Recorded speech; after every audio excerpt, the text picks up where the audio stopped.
और सभी स्थानों से वर्चुअली आज के इस कार्यक्रम में हमारे साथ जुड़े सभी मंत्रीगण, माननीय मंत्रीगण, विधायकगण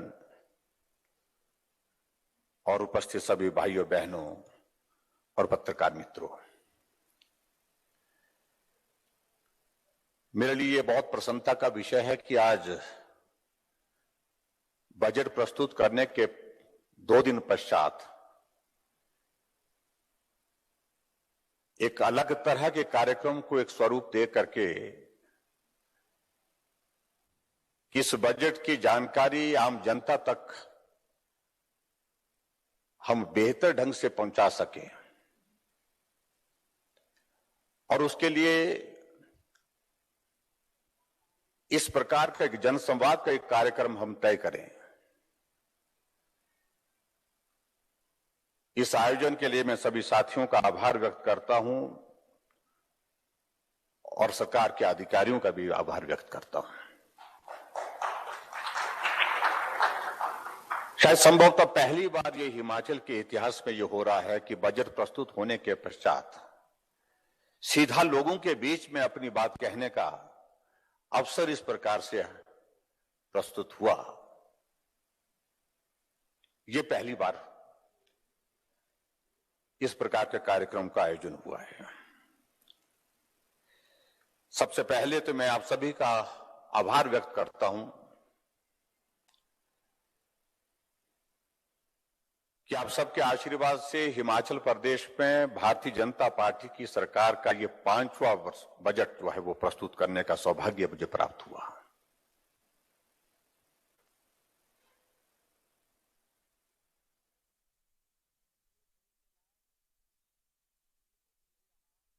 और इन 5 वर्ष बजट के लिए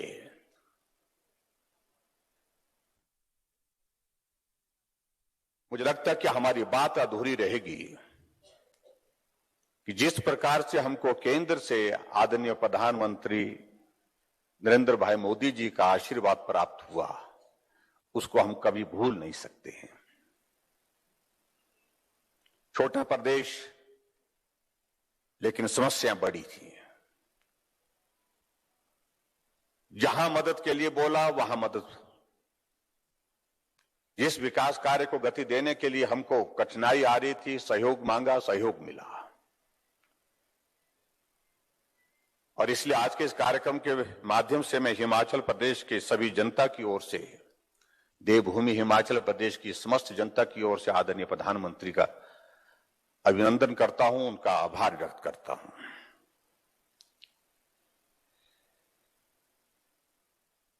मित्रों, ये 5 बजट हमारी बहुत अलग परिस्थितियों के दौर में से रहे हैं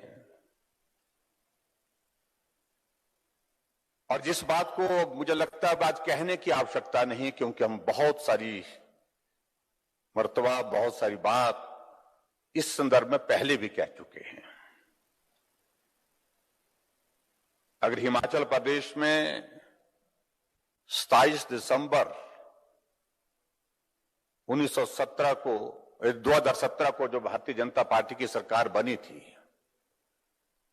हमने कभी कल्पना नहीं की थी इस प्रकार के ऐसी कठिनाई का दौर भी हमारे सामने इस दौर में आएगा। शुरू का वक्त अच्छा गुजरा।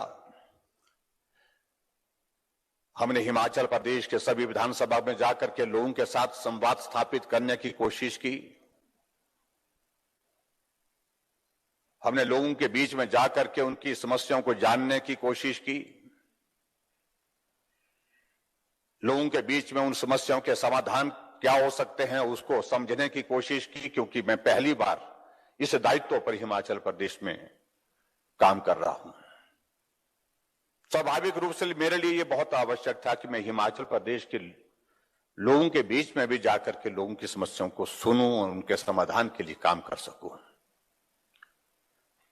और इसलिए इस बात को आप लोगों ने देखा भी होगा, 1 साल के कार्यकाल में लगभग हिमाचल प्रदेश के 68 विधानसभा क्षेत्र का हमने दौरा किया।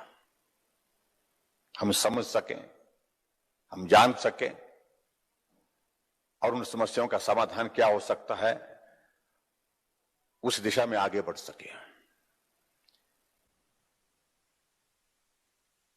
और स्वाभाविक रूप से जहां लोगों की समस्याओं को समझने के पश्चात हमने नए इनिशिएटिव्स की शुरुआत की, नए काम की शुरुआत की, उसमें एक चीज को हमने हमेशा मूल मंत्र के रूप में स्वीकार किया कि सबसे पहले ज्यादा जरूरत उस व्यक्ति के लिए मदद करने की आवश्यकता है, जरूरत उस व्यक्ति तक पहुंचने के लिए है जो गरीब है। और इसलिए हमने पहले दिन से अपने भाव व्यक्त किए, जो गरीब है हम उसके करीब हैं। इसलिए आप लोगों ने देखा होगा कि पहली कैबिनेट की बैठक में हमने एक शुरुआत की,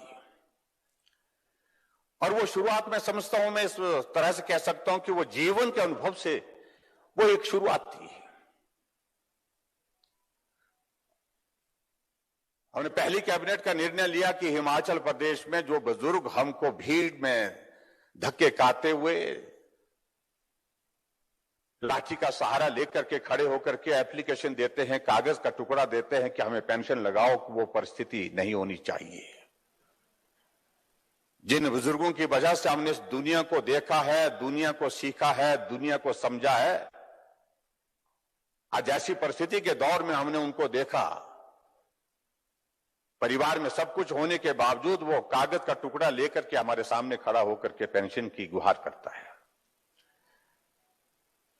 हमने कहा पहली कैबिनेट की बैठक में क्या ये संभव है, हम ये कर सकते हैं कि हमारा बुजुर्ग कम से कम कहीं भी भीड़ में धक्के खा करके इस प्रकार की परिस्थिति का सामना ना कर सके, ऐसी परिस्थिति में गुजरे ना जहां उसको अपने लिए पेंशन मांगने के लिए खड़ा होना पड़े।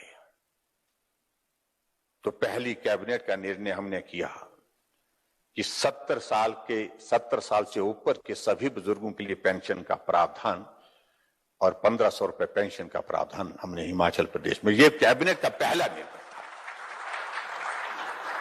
और उस वर्ग के लिए समर्पित जिनके प्रति आज के इस दौर में हम सम्मान का, श्रद्धा का, आदर का भाव जो है वो कम होता देख रहे हैं, हमने शुरुआत की। और दूसरा निर्णय हमने कैबिनेट में क्या लिया था, अब ये भी मैं आपके बीच में ये कहना चाहता हूं। पहली कैबिनेट की पहली बैठक में ये निर्णय जो हुए थे, दूसरा निर्णय ये था, जिस